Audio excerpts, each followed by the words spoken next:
남은 한 해 9개월 동안 11번 모두 100% 상승했다는 것이고, 안녕하세요. 웅덩이 매매법 레버리지 ETF 장기 투자자 디벨로몽입니다. 오늘도 계좌 먼저 공개하고 시작합니다. 미국 직도 계좌는 80% 수익률과 1억 3,800만원 수익 중이며 국내 계좌는 70% 수익률과 820만원 수익 중인 상황입니다. 여기에 두 번째 웅줍 계좌와 환차익 그리고 비트코인 1,800만원 수익까지 총 2억 2천만원 정도 수익을 보고 있습니다. 자, 금일 미국 증시를 살펴보면 그래 너무 많이 올랐는데 좀 숨 고를 때 됐다. 잠깐 쉬어가자.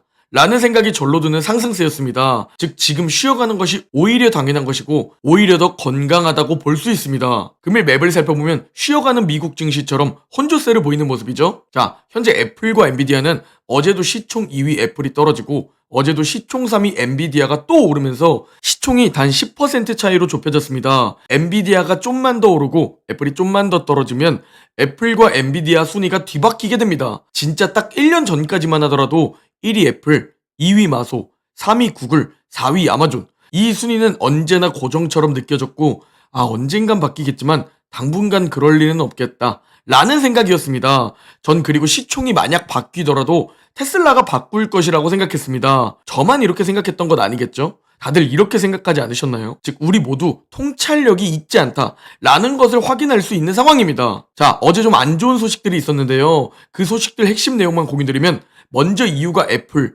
구글, 메타 등 DMA를 위반한 것에 대한 조사를 한다는 소식이 들려왔습니다. 이 DMA가 뭐냐면 빅테크의 디지털 시장 공략을 막기 위해 마련된 디지털 시장법이라고 생각하시면 됩니다. 즉 소비자가 한 회사의 제품이나 서비스에 갇히는 폐쇄적 기술 생태계를 해체한다 라는 취지인데 자본주의 사회에서 이걸 왜 막는지 의문이지만 아무튼 이 소식이 들려왔고 새 기업 모두 소폭 하락한 모습을 볼 수 있습니다. 자, 그리고 이번엔 중국과 반도체 소식인데요. 중국이 정부기관에서 인텔과 AMD 등 미국 기업들의 마이크로 프로세서를 탑재한 PC와 서버에서 퇴출한다 라는 소식이 나온 겁니다. 즉 중국이 미국이 자꾸 반도체 왕따를 시키니까 맞불 작전으로 들어간 것으로 보이는데요. 왜냐면 미국이 첨단 반도체 제조 설비와 인공지능 AI 반도체 중국 수출 금지를 때렸기 때문이죠. 이에 대한 보복 조치로 보이는데 여기서 타격을 입는 기업들이 인텔과 AMD입니다. 인텔은 중국 매출 비중이 워낙 높고 AMD도 꽤 큰 타격이 예상되고 있죠. 이 두 기업들이 위기를 어떻게 헤쳐나가는지 이 부분을 지켜보시면 좋을 것 같습니다. 자, 그리고 어제는 블랙아웃 기간이 끝난 연준 위원들의 발언이 쏟아졌는데요. 생각보다 매파적 발언이 많았습니다. 먼저 비둘기파였던 라파엘 보스틱 연은 총재가 올해 금리 인하를 1회 전망한다 라는 매파적 메시지를 던져주었는데요.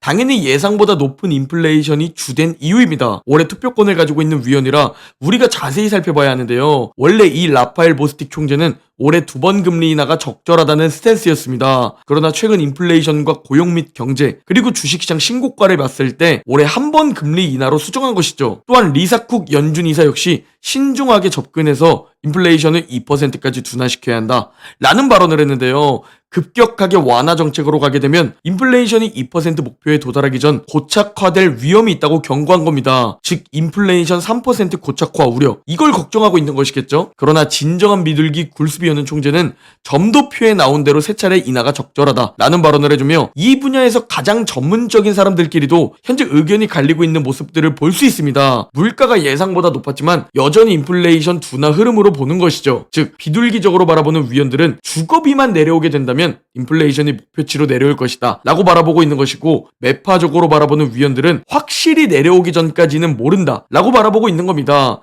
가장 중요한 것은 너무 늦게 조치하지 않는 것과 너무 빠르게 조치하지 않는 것이죠. 이게 가장 중요하면서 솔직히 불가능에 가까운 영역이라고 봅니다. 마치 저점 매수, 고점 매도와 비슷하다고 개인적으로 생각하고 있습니다. 그리고 현재 시장은 6월, 9월, 11월 인하를 예상하며 점도표와 동일하게 올해 세 차례 금리 인하를 예상하고 있습니다. 그러나 아까 연준 위원들도 그렇고 일각에서는 최근 인플레이션 발표를 보고 이거 애매하게 금리 인하하게 되면 1970년대처럼 인플레이션 재반등하는 거 아니야? 라는 우려가 들려오고 있는 상황입니다. 저는 항상 강조드리고 있지만 경기 침체와 인플레이션 재반등을 현재 최악의 시나리오로 보고 있습니다. 즉 인플레이션 재반등은 절대 안 된다 라는 두려움을 가지고 있는데요. 그 이유가 과거 1970년대 코어 인플레이션과 S&P 500 주가 흐름을 보면 알 수 있습니다. 인플레이션이 급등했다가 내려가고 다시 급등했다가 또 내려가고 또 재반등했다가 내려가는 무려 10년 동안 물가 재반등과 싸웠습니다. 그리고 그 기간 동안 주가는 장기간 오르고 장기간 하락하며 결국 10년 동안 횡보하는 모습을 보여주었죠. 즉 우리는 인플레이션이 재반등하면 언제든지 또 하락장에 진입할 수 있다 라는 각오를 해두셔야 합니다. 그래서 제가 두려워하는 시나리오인 겁니다. 그러나 이는 10년 정도 횡보일 뿐 그 이상을 바라보는 장기 투자자에게는 오히려 기회일 수 있다는 사실입니다. 실제로 워렌 버핏은 나의 가장 성공적인 투자는 전 세계가 오일 쇼크와 스태그플레이션으로 시달렸던 1974년이었다고 밝혔죠. 즉 대다수가 위기에 빠졌을 때 최상위 극소수는 반대로 기회를 잡는다는 겁니다. 그래서 우리는 최악의 상황을 대비하고 그 기회를 잡는 극소수 웅줌러들입니다. 그리고 대비는 현금 비중으로 할 수 있겠죠. 공부를 통해 현금 비중을 줄이고 늘리는 겁니다. 자, 그러나 저는 개인적으로 긍정적으로 생각해야 한다고 생각합니다. 일단 미국 증시는 우상향하는 자산이기 때문이죠. 그리고 현재 미국 증시는 21주 동안 무려 25% 이상 상승한 강세장입니다. 과거 이 정도 강세가 얼마나 있었나 살펴보니 75년 동안 단 6번밖에 없었습니다. 즉 여러분, 지금 강세장은 12년 만에 찾아오는 기회라는 겁니다. 이 기회를 못 잡고 있는 대다수들은 우리 극소수 웅줌러분들과 격차가 벌어지겠죠? 우리는 이렇게 점점 자산을 점프시켜 나가는 겁니다. 자, 아무튼 과거 이 6번의 데이터를 살펴보면 1년 뒤 100%의 확률로 모두 상승했고 심지어 평균 20% 이상 더 올랐다는 겁니다. 즉 강세는 더욱 강세로 연결된다.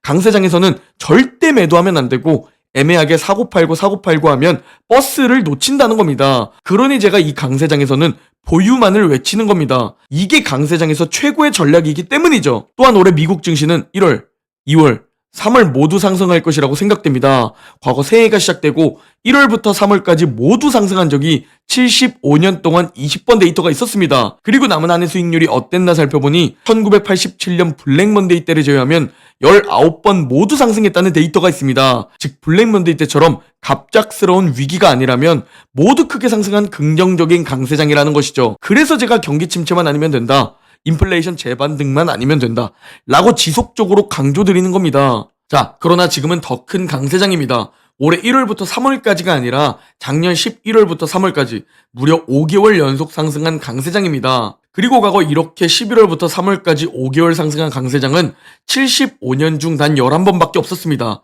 즉 우리는 7년에 한 번 정도 찾아오는 어마어마한 강세장으로 돈을 불리고 있는 건데요. 이렇게 5개월 상승했던 11번의 데이터는 남은 한 해 9개월 동안 11번 모두 100% 상승했다는 것이고 평균적으로 11% 정도 더 상승한 모습을 볼 수 있습니다. 그러니 지금은 아까도 말씀드렸다시피 제발 이상한 행동하지 마시고 가만히 보유하고 저와 함께 웅줍해서 더욱 수량을 늘리면 된다는 겁니다. 여러분이 인스타, 유튜브로 부러워하는 최상위 0.1% 부자들은 어떻게 투자할까? 이 부분은 우리가 공부해 볼 텐데요. 파란색이 S&P 500 주가 장기 흐름이며 빨간색이 최상위 부자들의 주식 보유 금액 흐름입니다. 여러분, 최상위 부자들은 2000년 닷컴 버블, 2008년 리먼 브라더스, 2018년 미중 무역 전쟁, 2020년 코로나 팬데믹, 2022년 러시아 전쟁과 인플레이션으로 인한 하락장을 그대로 다 부딪혔고 그대로 다 버텨낸 모습을 볼 수 있습니다. 우리는 하락장을 만나면 몇십만원, 몇백만원, 몇천만원, 몇억 정도 수익이 줄어들지만 이들은 천문학적인 자산이 줄어듭니다. 그럼에도 이들은 자산가로서, 자본가로서 자산이 줄어들어도 그냥 가만히 냅두는 데이터들을 볼 수 있습니다. 왜냐면 이 자본주의 사회에서 결국 자본을 가만히 보유하고 더 많이 모아가면 점점 자산이 불어나는 것을 알고 있기 때문입니다. 실제로 점점 주식 보유 금액이 늘어나고 있죠. 이게 자본주의 사회의 핵심입니다. 화폐 가치가 점점 떨어지며 좋은 자산은 점점 더욱 우상향한다 라는 것에 대해 여러분이 꼭 확신을 얻으셔야 합니다. 자, 또 다른 자료를 공유드리면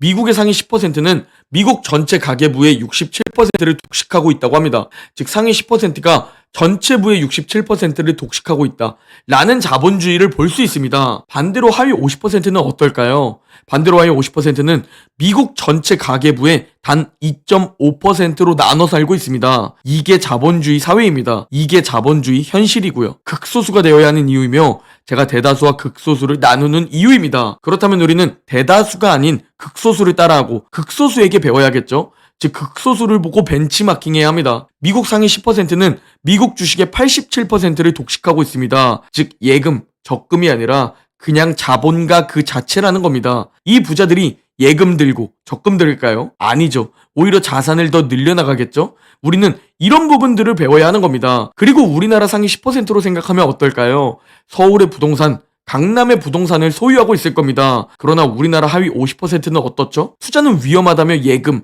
적금을 들고 부동산이 떨어질 거라며 전세를 살고 있습니다. 이는 미국 하위 50%도 동일합니다. 미국 하위 50%가 미국 주식 고작 1%로 나눠 가지고 있습니다. 즉 자본주의 사회에서는 안 보이는 계층이 존재한다는 겁니다. 인정하기 싫고 기분 나쁜 사진이지만 최상위 계층이 존재하며 최하위 계층이 존재하게 됩니다. 너무 인정하기 싫지만 어떻게든 우리도 위로 올라가려고 발버둥 쳐야 합니다. 상위 계층들은 자본가 마인드를 가지고 있는데 하위 계층들은 애초에 투자라는 개념으로 접근합니다. 내 돈을 넣고 다시 뺀다 라는 개념이지만 실제로 우리가 부자가 되기 위해선 그냥 자본을 계속 소유하는 사람이 되어야 합니다. 마치 강남 빌딩을 소유한 건물주가 그 건물을 팔지 않고 평생 소유하고 하나씩 더 늘려가는 것처럼 말이죠. 그리고 빌 게이츠는 이런 말을 했죠. 사실 전 다른 사람의 좋은 습관을 내 습관으로 만든다고 말이죠. 우리가 부자가 되기 위해선 부자들의 행동을 내 것으로 만들어야 합니다. 부자들의 행동이 뭐죠? 서울 부동산, 강남 부동산을 사고 그대로 평생 가지고 있는다. 그리고 미국 주식을 사서 평생 그대로 가지고 있는다. 라는 겁니다. 반대로 가난한 사람들의 행동은 뭐죠? 똑같이 좋은 자산을 사더라도 금방 팔아버린다는 것이죠. 그리고 소중한 세월이 10년 이상 더 흘러 그 뒤 후회를 하며 살아갑니다. 아, 그때 팔지 말고 계속 가지고 있었어야 했는데. 야, 내가 옛날에 분당 살았었잖아. 라면서 한탄을 하죠. 그러나 지금부터라도 행동을 바꾸시기 바랍니다. 언제나 올바른 자산은 더욱더 올라갑니다. S&P 500 역사 절반에 가까운 42% 시간 동안 사상 최고치 5% 이내에서 계속 움직였으며 더욱 우상향해왔습니다. 즉 일시적으로 하락장이 올 수도 있지만 대부분 계속 올라갔다는 얘기입니다. 그리고 전 이번 3월 기회에서 나스닥, S&P 500, 반도체, 그리고 비트코인을 웅줍하고 있다고 말씀드렸죠. 이번 3월은 반도체 2배 USD 웅줍에 집중했습니다. 21선 부근에서 웅줍 분할 매수를 했으며 총 3월에만 500만 원을 매수했습니다. 누군가는 그러더라고요. 야, 웅덩이 언제 오냐고 말이죠. 그러나 저는 계속 웅줍하고 있습니다. 웅덩이 매매법 1차 매수 타이밍마다 최고의 저점 매수로 매수를 해왔습니다. 실제로 제 멤버십 텔레그램에서 실시간으로 3월 제 USD 매수 공유를 드렸고 현재 매수하고 있는 두 번째 계좌를 보면 일주일 만에 수익률 5%를 보고 있습니다. 일주일 만에 25만 원 수익을 보고 있죠. 함께 매수하신 분들 모두 축하드리며 전 곧 웅줍 기회가 또 온다고 보고 있습니다. 그러니 관심 있으신 분들은 멤버십 텔레그램 정보 잘 활용하셔서 함께 자산을 불려나갑시다. 현재 제 주식 수익이 약 2억 2천만 원 정도죠. 전 2년 6개월 동안 보유해오고 있고 수량을 계속 늘려오고 있습니다. 제 근로소득이 아닌 자본소득이 2년 6개월 동안 2억 2천만 원입니다. 이걸 월소득으로 바꿔보면 월 733만 원 자본소득이 발생되었습니다. 돈이 스스로 일해서 벌어온 겁니다. 아직 부족하지만 이런 방향으로 나아가며 자본소득이 근로소득을 월등히 뛰어넘을 때 그때 저와 여러분은 자유를 얻게 되고 여유를 얻게 되는 겁니다. 제발 단순히 용돈벌이로 끝내지 마시고 자본가 마인드를 가지고 평생 보유한다고 생각하셔야 합니다. 그러다 보면 갑자기 자산이 기하급수적으로 늘어날 겁니다. 그때 점점 여유를 가지면서 살아갈 수 있게 되는 것이죠. 단 시간을 활용해야 합니다. 빠르게 달성할 수 없는 방법입니다. 그래서 극소수만 성공하는 방법이고요. 전 그래서 기회가 모두에게 있다고 생각합니다. 이 인내심, 끈기, 뚝심, 시간은 저와 여러분 모두 가지고 있는 것이며 아무나 활용할 수 없는 것이기 때문입니다. 제 영상을 꾸준히 보신 분들은 아시겠지만 전 인내심, 끈기, 뚝심, 시간 활용 이것들은 제가 가장 자신이 있는 분야입니다. 결국 끈기를 가지고 그 누구보다 더욱 열심히 지속하는 것 이것이 모든 성공의 핵심이 아닐까 합니다. 저와 함께 오주룽줍을 지속하셔서 2030년에 꼭 부자 되어서 만나시죠. 오늘 영상은 여기까지입니다. 제 영상이 도움이 되셨다면 구독, 좋아요, 알림 설정 부탁드립니다. 그럼 내일 영상에서 뵙겠습니다.